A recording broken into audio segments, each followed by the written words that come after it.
vamos abrir nossa Bíblia em Marcos capítulo 6, verso 30.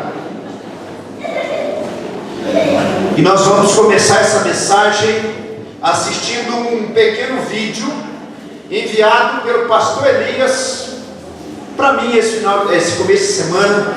E eu falei assim: pastor Elias é um homem de Deus, um instrumento do Senhor. Tinha pregado exatamente sobre o que o vídeo fala. E eu queria que você assistisse esse vídeo apenas de 1 minuto e 30 e que você meditasse nisso que esse pastor vai dizer. E já preparando nosso coração mais uma vez para nós meditarmos no texto de Marcos 6, verso 30 ao verso 44. Já ouviu aquela frase que diz: a ovelha ouve a voz do seu pastor? Pois é, o gado também é assim. Agora, por que ela ouve a voz do seu pastor? Porque quando ela ouve a voz do seu pastor, o pastor leva a pastos verdejantes, o pastor cuida, o pastor dá ração. Alguém falou assim: ah, você parece um encantador de rebanho de gado. Por quê? Porque eu chamo o gado, ele vem? Então, não é bem assim. Ah, lá estão as vacas lá. Dá para mostrar lá, Ceni? Olha aqui, fica lá. Tó, tó, tó, tó, tó. Olha lá, tó, tó. Respondendo com berro e vindo correndo. Todas vão correndo, sabe por quê? Sou encantador? Alguém fala assim: encantador, não pode. Não, não sou encantador. A Bíblia diz que a ovelha ouve a voz do seu pastor, porque quando você está com o seu pastor, o pastor a protege. Quando está com o pastor dá água. Quando está com o pastor leva pastos verdejantes. Tem muita gente sofrendo demais porque fugiu do pasto. Não permite o coração de ser pastoreado pelo Senhor. E quando nós permitimos que Deus apacente nosso coração, nossa vida é muito melhor. A gente vai sempre comer o melhor dessa terra, mas às vezes nós optamos não fazer isso. Olha aqui, ouviram minha voz? Estão vindo todos atrás aqui. Vêm para perto de mim e aonde eu for, elas vão querer andar atrás de mim. Aonde eu for, não importa onde for. E aqui, estão todas aqui. Olha aí, a ovelha ouve a voz do seu pastor. E o gado? O gado também ouve.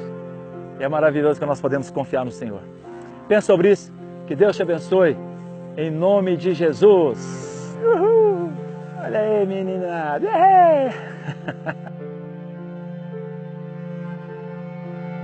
Capítulo 6, verso 30 ao verso 34. Desde a queda, queridos, desde a queda do ser humano, em Gênesis capítulo 3, o ser humano passa a ter uma postura de tentar resolver aquilo que é insolúvel por ele, que só pode ser solucionado por Deus. Um exemplo, a primeira atitude que aconteceu desse hábito pecaminoso, dessa síndrome de ser Deus para si mesmo, aconteceu, por exemplo, quando eles sentiram vergonha e costuraram para si folhas de figueira, para eles se vestirem. Gênesis capítulo 3 nos fala sobre isso. O pecado tinha tirado a pureza do coração de Adão e Eva, e eles tentaram resolver isso, essa vergonha, esse sentimento de vergonha, fazendo roupas ridículas para si. Depois do capítulo 3 você vai ver que quando Deus confronta Adão e Eva no pecado deles, que eles quiseram ser Deus, quiseram ter conhecimento como o conhecimento de Deus. Essa é a essência do pecado. A criatura quer ser Deus para si mesmo. Deus fez para eles roupas de peles de animais. Precisou de um animal ser sacrificado, o sangue de um animal ser derramado, para que aquela vergonha fosse de fato coberta. Ali já é o primeiro anúncio do Senhor Jesus Cristo. Mas quem fez a roupa foi o Senhor. Quem cobriu a vergonha do ser humano foi o Senhor. Desde então essa síndrome de querer ser Deus, de solucionar tudo da vida, tem se manifestado em todas as áreas. Na nossa vida pessoal, nosso casamento, criação de filhos, nosso trabalho, nós queremos solucionar aquilo que só Deus pode resolver. E eu tenho por mim que esse texto, que nós começamos a meditar domingo passado, ele trata exatamente isso. Ele joga por terra a arrogância humana e diz o seguinte: a sua arrogância tem um limite que te humilha. Você não é Deus, somente eu sou Deus. E preste atenção, Deus não abre mão dessa prerrogativa que só Ele tem, de ser o único Deus. Você é criatura, você precisa de Deus, e só Deus pode dar solução para a sua vida. Lógico, eu não estou falando de coisas que estão no nosso controle, eu estou falando de coisas que estão fora do nosso controle, mas que você não colocou nas mãos de Deus ainda, para que Ele solucione, para que Ele resolva. Então Marcos capítulo 6 é o milagre mais conhecido do Senhor Jesus. Assim como a parábola mais conhecida do Senhor Jesus é a parábola do filho pródigo, o milagre mais conhecido do Senhor Jesus é a primeira multiplicação de pães e peixes. Aconteceu uma segunda, mais para frente nós vamos passar por ela. Acompanhe comigo no versículo 30. Voltaram os apóstolos à presença de Jesus e lhe relataram tudo quanto haviam feito e ensinado. E ele lhes disse: vinde repousar um pouco à parte, no lugar deserto, porque eles não tinham tempo nem para comer, visto serem numerosos que iam e vinham. Então foram sós num barco para um lugar solitário. Muitos, porém, os viram partir, e reconhecendo-os, correram para lá, a pé de todas as cidades, e chegaram antes deles. Verso 34, vamos ler junto comigo? Ao desembarcar, viu Jesus uma grande multidão, e compadeceu-se deles, porque eram como ovelhas que não têm pastor, e passou a ensinar-lhes muitas coisas.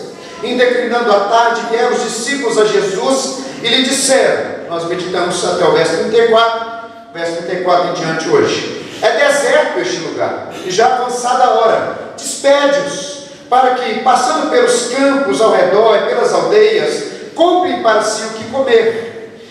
Porém ele lhes respondeu: dá-lhes vós mesmos de comer. Disseram-lhe: iremos comprar 200 denários de pão para lhes dar de comer. E ele lhes disse: quantos pães tendes? E de ver. E sabendo eles, responderam: 5 pães e 2 peixes. Então Jesus lhes ordenou que todos se assentassem em grupos sobre a relva verde. E o fizeram, repartindo-se em grupos de 100 em 100 e de 50 em 50. Tomando ele os 5 pães e os 2 peixes, erguendo os olhos ao céu, os abençoou. E partindo os pães, esse partindo, tanto em português, mas no original ainda dá a ideia de uma ação repetida. Ele foi partindo várias e várias vezes o mesmo pão, os mesmos 5 pães que foram dados na mão de Jesus. Deu aos discípulos para que os distribuíssem, e por todos repartiu também os 2 peixes. Todos comeram e se fartaram, e ainda recolheram 12 cestos cheios de pedaços de pão e de peixe. Os que comeram dos pães eram 5.000 homens. Queridos, eu disse para vocês que nesse milagre, Jesus chama os 12, e eles têm uma experiência como se fosse um tratamento de choque, uma experiência de choque. Nós vamos ver que os apóstolos, eles voltaram da primeira missão deles aos judeus, uma viagem rápida, uma viagem missionária rápida, e eles voltaram de dentro de uma nuvem de respostas, de opiniões acerca de Jesus, e todos, inclusive o rei Herodes, dizia que ele era um profeta. Então Jesus recebe os 12 entram em toda aquela correria. Jesus estava ministrando, e depois de um tempo Jesus leva eles para ter um momento de descanso, ter um repouso, num lugar chamado Betsaida. E ali eles vão experimentar uma revelação grandiosa, que vai contradizer tudo aquilo que eles ouviram nas aldeias, nas vilas que eles estavam evangelizando. Ou seja, Jesus é profeta. Você é enviado de Jesus? Sou enviado de Jesus. Apóstolo quer dizer enviado. Então Jesus é um profeta, não é verdade? É um profeta. Até eles pensavam que era um profeta. Quando eles testemunharam esse milagre, o milagre mais conhecido de Jesus, alguma coisa aconteceu na mente deles. Eles pensaram: isso que acabou de acontecer não cabe na vocação e o ministério de um profeta. Um profeta não faz o que Jesus fez. Então quem é esse homem? E passa então a ter um momento de choque. E nós vemos que a grande revelação que aconteceu, foi de Jesus como pastor do povo de Deus, como pastor de Israel. Eu citei para vocês os detalhes, que são detalhes que representam tudo que está escrito no Salmo 23. A relva verde, O olhar de Jesus para as pessoas, enxergando essas pessoas como ovelhas que não têm pastor, a mesa preparada num deserto, e Jesus ali suprindo as necessidades daquele povo, daquelas pessoas. A primeira multiplicação de pães e de peixes foi feita para os judeus, a segunda foi feita para povos gentios. Vamos ver depois a diferença. Então eles entenderam, isso estava impregnado no consciente daquelas pessoas.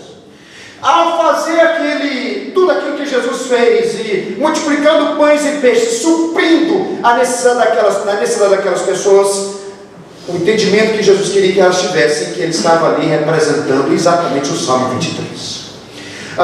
Nós vimos que esse pastor é um perfeito pastor, porque ele vê a necessidade das suas ovelhas. Verso 34 fala que ele viu uma grande multidão, e esse ver é notar, perceber, fitar os olhos e enxergar isso da mente e corações, a partir da fisionomia, enxergar o que se há por dentro. Jesus fez isso nesse momento. Diz o texto também que ele compadeceu-se dessas pessoas. Essa palavra usada no Novo Testamento, quando os apóstolos escreveram, a mais forte para descrever a compaixão. Não é simplesmente dó, é um mover do íntimo, aqui lá dentro, sentindo toda a desgraça humana representada na vida e na situação que aquelas pessoas estavam vivendo. E depois, então, além de ver, se compadecer, ele supre a necessidade dessas pessoas, das suas ovelhas. Diz o texto que ele passou a ensinar-lhes muitas coisas. Primeiramente, o que ele fez foi ensinar. O texto de Lucas diz que ele falou acerca do reino de Deus, ele falou acerca do propósito de salvação de Deus e da restauração do ser humano caído e do relacionamento com Deus. Jesus falou no texto de Lucas acerca do reino de Deus. Mas o texto de Mateus, o texto de Lucas também diz que ele curou pessoas enfermas, e depois ele fez a multiplicação de pães e peixes para suprir a necessidade dessas pessoas. Primeiro ele prega, ele revela a vontade de Deus para trazer o remédio para o pecado. Porque se aquelas pessoas saíssem dali de barriga vazia, mas com a alma remida pelo sangue de Jesus, com fé em Jesus como o Messias, o Salvador, eles estariam para sempre na eternidade. Mas se eles saíssem dali com a barriga cheia, mas sem entender quem é Jesus, sem entender a salvação de Jesus, e sem entender o propósito de Jesus para a vida deles, eles sairiam de barriga cheia, mas a alma estaria no inferno eternamente. Por isso que Jesus ensina, depois ele cura, e depois de curar, ele multiplica pães e peixes. Ele ensina para trazer remédio para o pecado, ele cura e ele multiplica pães e peixes para trazer provisão para a miséria daquelas pessoas e a necessidade daquelas pessoas. Eu quero que você marque esse texto com alguma coisa, coloca aí também comigo João capítulo 6, por favor. João capítulo 6. Se você ler o milagre da multiplicação de pães e peixes e não entender esse propósito de que primeiramente Jesus pregou, o povo estava de barriga vazia, o povo estava ali acompanhando Jesus, percorreram um grande caminho, correndo ao redor do Mar da Galileia, nas margens do Mar da Galileia. Você nunca achou interessante isso? Jesus vai de barco e eles correm e chegam primeiro do que Jesus. Mas como é que é isso? Porque Jesus simplesmente saiu de uma borda e fez um percurso para outra borda. Ele não atravessa o mar. O Mar da Galileia é uma grande lagoa de 21 por 13. 21 quilômetros e 13 de largura. Então eles vão ao redor do Mar da Galileia correndo. Aquele barco é o barco de Jesus. Ele deve estar indo para alguma direção, por um lado aqui que nós estamos vendo, e vai chegar em Betsaida. Eles chegaram em Betsaida antes de Jesus. Você vê a tamanha sede, o tamanho desejo de experimentar algo bom acerca de Jesus, vindo de Jesus. Jesus chega ali, está ali um povo que correu literalmente atrás dele, mas ele prega. Por quê? Porque esse povo precisava de salvação antes de pão. Se você não entender isso, você vai ler a multiplicação dos pães e de peixes, você vai começar a orar: Senhor, multiplica o meu salário. E não tem nenhum problema multiplicar o Senhor fazer e você orar isso. Você recebe no dia 5, no dia 5, 5 horas da tarde, já não tem mais nada, do banco fecha, ficou tudo no banco, só dá tempo de você tirar do caixa. Você vai lá na Munique, fala: Munique, troca meu cheque, a Munique troca o seu cheque, e você sai da fila. Muitas vezes ela vai em casa rapidinho, ou já vai com a bolo de conta, e já a Munique já pega o seu salário, já fica com o seu salário. Eu falei: o que é isso? Desse jeito. Então, orar para que Deus multiplique o seu salário não é errado. Deus é provedor, Deus cuida da gente, mas não é esse o propósito principal desse milagre. Jesus ensina, e antes de fazer o milagre, porque as pessoas precisavam de conhecer isso que eu vou dizer para vocês. Acompanhe comigo, João 6, verso 35. Você vai ver no começo, capítulo 6, versículo 1, a multiplicação de pães e peixes. Tá? Olha o verso 35, Jesus está mostrando qual é a verdade que ele queria que as pessoas soubessem. Verso 35: declarou-lhes, pois, Jesus: eu sou o pão da vida, o que vem a mim jamais terá fome, o que crê em mim jamais terá sede. Louvado seja Deus. O povo estava lá comendo, o povo estava lá enchendo a boca, e enquanto eles comiam, Jesus declarava: vocês estão alimentando o corpo de vocês com pão multiplicado milagrosamente. Mas deixa eu dizer uma coisa para vocês: eu fiz esse milagre, não é simplesmente para mostrar que eu posso multiplicar os seus recursos, mas é para mostrar que da mesma forma que vocês estão saciados agora, quem crê em mim é saciado espiritualmente, e mais, é um saciamento que começa aqui e que vai se cada vez mais realizando aqui, e que se completa por toda a eternidade. É por isso que Jesus pregou primeiro, é por isso que Jesus ensinou primeiro, é por isso que ele revelou que esse povo precisava, e esse povo precisava não de comida, esse povo precisava dele, esse povo precisava de Jesus.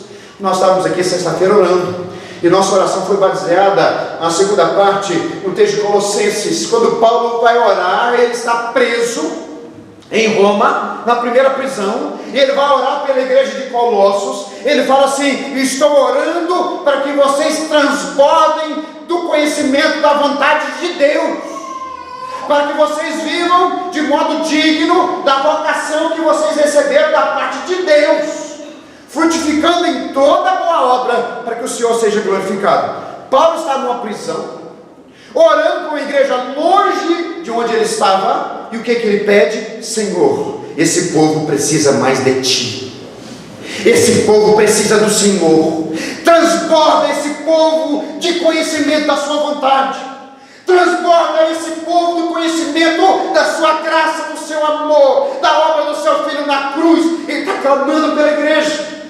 Sabe por quê? Porque o que nós mais precisamos não é de recursos materiais. Recursos materiais são bênçãos, mas bênçãos dessa vida, bênçãos que nos suprem em necessidades desta vida.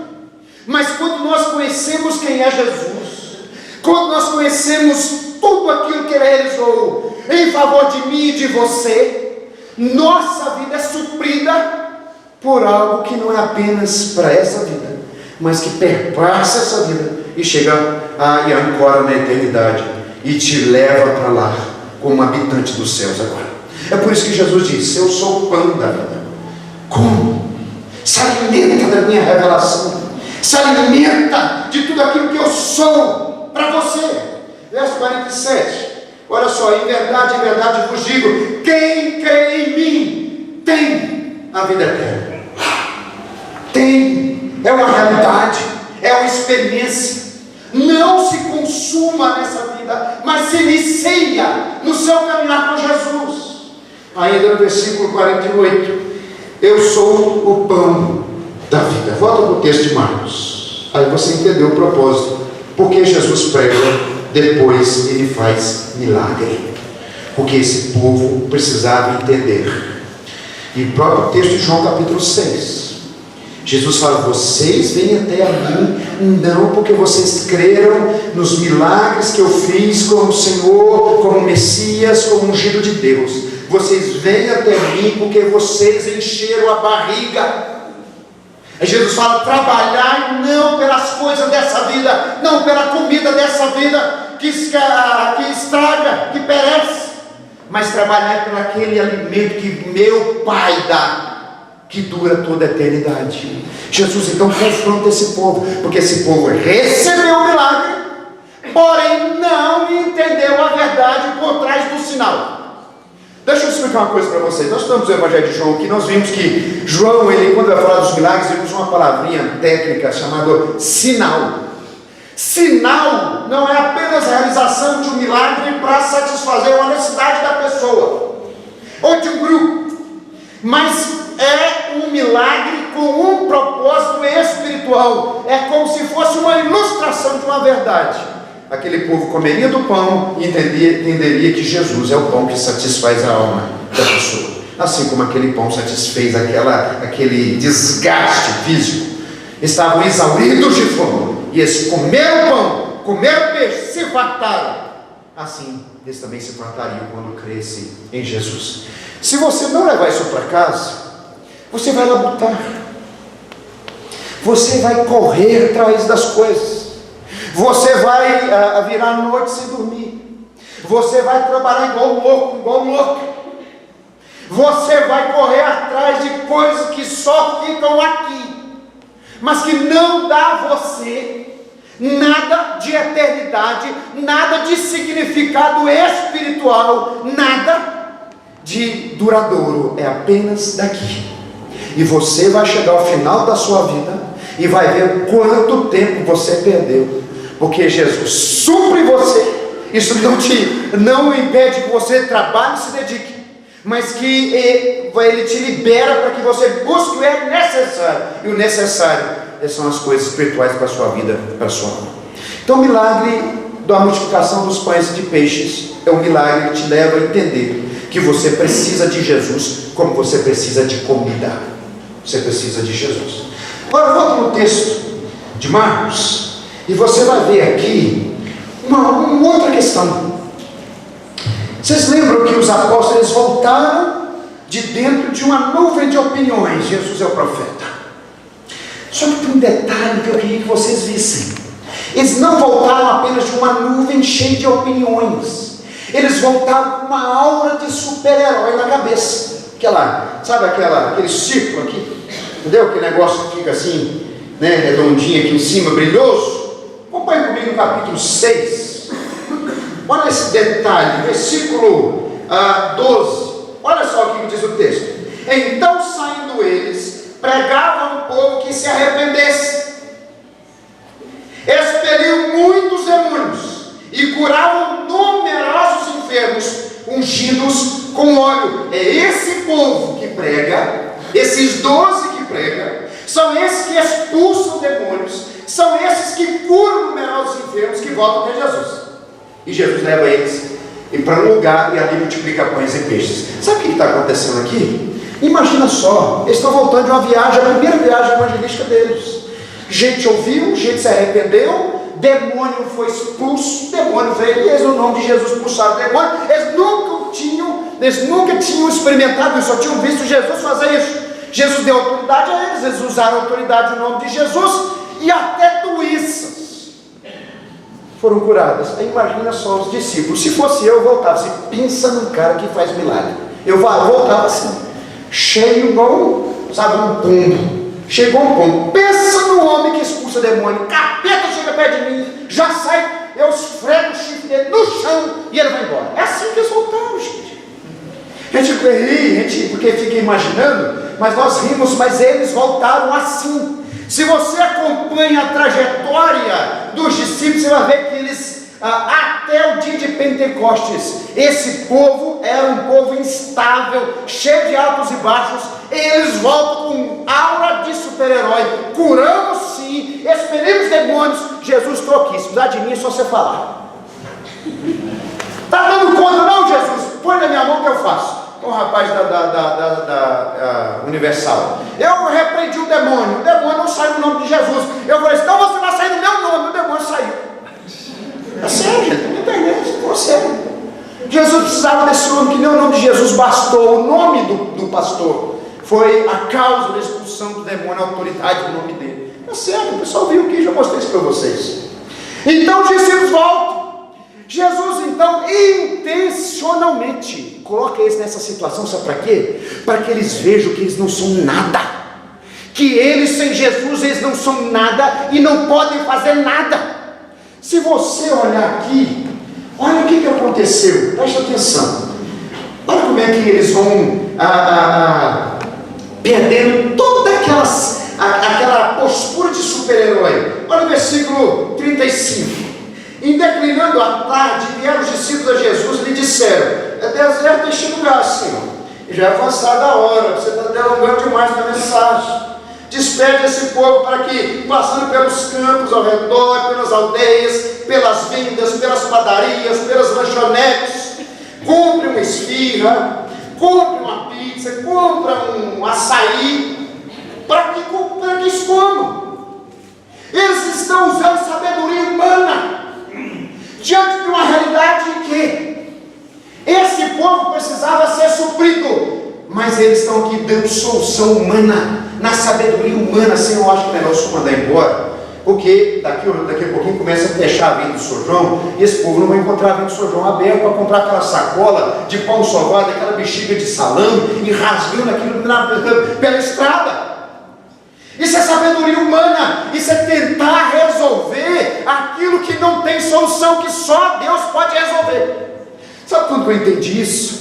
Eu estava em Vitória da Conquista, na Bahia, no meu prático da ETED, que é a Escola de Treinamento de Jovens com a Missão. No momento de devocional, parece que era um dia de folga. Primeira vez que eu li e meditei esse texto assim com entendimento, com profundidade, iluminado pelo Espírito Santo de Deus, eu fui entender ali que eu não era nada, que tudo que eu tinha que fazer na obra de Deus é o Senhor que faria por mim. E olha só o que acontece, onde o Senhor Jesus me confrontou, está no versículo 37, olha só: porém eles respondeu: dá-lhes vós mesmos de comer. Em outras palavras, não tentem solucionar uma coisa com sabedoria, pelo contrário, resolva o problema. Sabe por que eu fiquei no dia quando eu vi isso? Eu disse: Jesus, como é que o Senhor manda os discípulos fazer uma coisa que era impossível para eles fazerem? E eu fiquei assim: meu Deus, Jesus estava assim no calor do deserto, no calor daquele lugar, acho que a cabeça dele não estava boa. Eu estava em Vitória da Conquista no ano de 2004, eu falei: não é possível. Depois de um tempo, gente, meditando, aprendendo com Jesus, apanhando, me humilhando, entendendo que eu nada sou e nada posso fazer sem Ele em mim, eu fui entender que o propósito é óbvio. Jesus manda o povo fazer isso exatamente para eles entenderem que eles não podiam fazer isso. Depois nós vamos ver um pouquinho mais para frente que o povo está no barco, os mesmos 12, e eles não levaram pão, e estão discutindo entre eles: e agora o que vamos fazer sem comer pão? Não, como é que eu vou fazer? Não tem nada para comer. E Jesus do lado deles: Jesus, não é possível que vocês não entenderam até agora. Vocês estão discutindo sobre comer pão. Vocês não percebem, o coração de vocês estão duro. Até depois da multiplicação de pães e peixes, esse povo ainda não entendeu, mas Jesus está ali colocando eles para que eles entendam: dá vocês mesmos comida para esse povo. Mas Senhor, aí vem a outra solução humana: dinheiro. 200 denários, sabe o que era? 7 meses de trabalho, de sol a sol, arriado em cima sem parar. 7 meses de trabalho, 200 denários. Finalzinho do versículo 37. Não seria suficiente para alimentar toda essa multidão. Sabe o que está acontecendo aqui? Nós estamos de novo sabendo o que muitas vezes a vida nos ensina na pancada. O quê? Que nossa sabedoria não nos leva a lugar nenhum. A nossa sabedoria não soluciona os nossos dilemas, as nossas impossibilidades. Assim como esse povo tentou dar uma solução com a sabedoria deles, os discípulos. E outra coisa, nosso dinheiro como Senhor das causas humanas nada pode fazer diante daquilo que é impossível, que só Deus pode fazer. Os discípulos quiseram dar a solução: Senhor, 200 denários. Aí eu estava aqui comigo pensando, né? Eu lembrei do Didi quando ia contar dinheiro, você lembra? O Didi ia contar dinheiro, ele estava contando dinheiro, ele pegava o dinheiro no chão, contava assim. Aí os discípulos estão lá: não, 100 dá para comprar um pouquinho, mas 100 dá para garantir pelo uma para cada um. E eles não entenderam que naquele momento toda a solução humana não era suficiente para fazer o que Jesus fez. Sabe por que Jesus fez isso intencional? Abre comigo o capítulo 6 de João de novo. Olha aqui que interessante. Você sabia que Jesus te coloca em situações para te testar? Jesus não tem prazer em brincar com ninguém, porque Jesus é Senhor e Jesus é Deus. Mas só que Ele coloca você em situações para provar você. Olha o capítulo 6 de João novamente. Diz o texto, verso 3. Não, desculpa, verso 5. Então Jesus, erguendo os olhos e vendo que a grande multidão vinha ter com ele, disse a Filipe: o que diz o texto? Onde compraremos pães para lhes dar a comer? Partiu de quem a conversa? Partiu de quem a pergunta? Do Senhor Jesus. Olha o versículo 6. Mas dizia isto para o experimentar, porque ele bem sabia o que estava para fazer. Jesus colocou os discípulos numa situação onde eles entenderiam que eles não podiam fazer nada diante daquilo que era impossível, só Jesus podia fazer. Eles não eram nada, eles não podiam fazer nada, eles voltaram com aura de super-herói. Podemos tudo, expulsamos Jesus, estamos aqui, conte comigo, eu faço, eu deixo de fazer, eu mando, o capeta sai. Mas Jesus fala assim: faz agora. E eles tiveram que calar e ali ver que eles não tinham solução. Deixa eu te fazer uma pergunta. Estou caminhando com você, mas caminhando com você com muito jeito. Mas eu quero que você entenda que tem situações que o Senhor Jesus vai te levar a viver, situações que o Senhor Jesus vai te levar a vivenciar, onde você vai se ver completamente debilitado. Diante dessas circunstâncias, diante dessas situações, é para te humilhar sua arrogância. Porque se Jesus não fizer isso, você quer ser Deusinho, você quer resolver a situação, você quer fazer, você quer trazer solução para a sua vida. E só existe um Deus, e somente a Ele a glória. É por isso que o discípulo de Jesus entende que ele é discípulo. E para que as coisas se solucionem, precisa fazer o que Jesus manda fazer. O que Jesus mandou fazer? Vai ver o que você tem. O pouco que você tem, coloca nas minhas mãos. O pouco que você tem, traz para mim. Aqui começam os milagres. Aqui, quando o ser humano entende, e a pessoa entende que ele não pode dar resposta, que ele não pode trazer solução para nada, que tem coisas que ele precisa depender de Deus, começa o milagre porque ele coloca nas mãos do Senhor. O povo foi lá, descobriu um rapazinho, 5 pães e 2 peixes.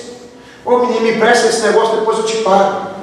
Tem um negócio dos outros pedir para pagar lanche, né? Tanto que eu já paguei lanche para os outros, não recebi até hoje. Inclusive, eu estou devendo aqui. Acho que eu deve estar devendo, acho que estou devendo de mar, R$10, Gilmar. Você me cobra depois. Eu estou não sei. Olha só que benção.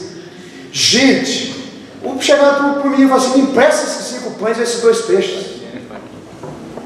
Porque nós precisamos. O que você vai fazer com esses 5 pães e 2 peixes? É a minha merenda, é a minha comida, eu preciso disso. Não, Jesus vai dar uma solução. Quem é esse? Não sei. Ele só mandou levar. Esse é alguém que nós estamos conhecendo e achamos que estamos conhecendo, mas que ele está me mandando levar esses 5 pães e esses 2 peixes. E eu quero que emprestar desse, depois eu te pago o lanche. Jesus então recebe aqueles 5 pães e 2 peixes, manda o povo se assentar. Aqui está a segunda grande postura, para que aquilo que é insolúvel, humanamente sem condições de ser resolvido, possa ser resolvido por Deus. Assentar aos pés de Jesus. Abre comigo Mateus capítulo 15, verso 29. Mateus 15, verso 29. Você não é Deus. Você não é Deusinho. Você tem que entender que você precisa de Jesus. Entregue nas mãos de Deus o pouco que você tem. Descanse aos pés de Jesus, o pastor de Israel. Olha que coisa maravilhosa. Todas as pessoas pessoas que estão enfermas, que eu vou visitar, eu oro exatamente esse versículo. Partindo Jesus dali, foi para junto do mar da Galileia, e subindo ao monte, assentou-se ali, e vieram a ele muitas multidões, trazendo consigo coxos, aleijados, cegos, mudos e outros muitos, que ele diz no finalzinho do versículo, e os largaram junto aos pés de Jesus, e ele os curou. Quando Jesus ordena aquele povo que se assente, ele está dizendo o seguinte: aquieta, descanse, aprenda a descansar na minha provisão. Gente, uma das coisas mais difíceis do discipulado com Jesus é você aprender a descansar na provisão do Senhor, na sua vida, no seu casamento, se você é casado, na sua família, no seu trabalho, nos seus estudos, na sua profissão. É difícil. É uma lição que se aprende até o último momento, até quando Jesus vai nos chamar. Porque nós queremos dar solução para tudo, e nós não damos. Já foi dito. Jesus manda o povo se assentar. Essas pessoas vêm e colocam os seus enfermos aos pés de Jesus.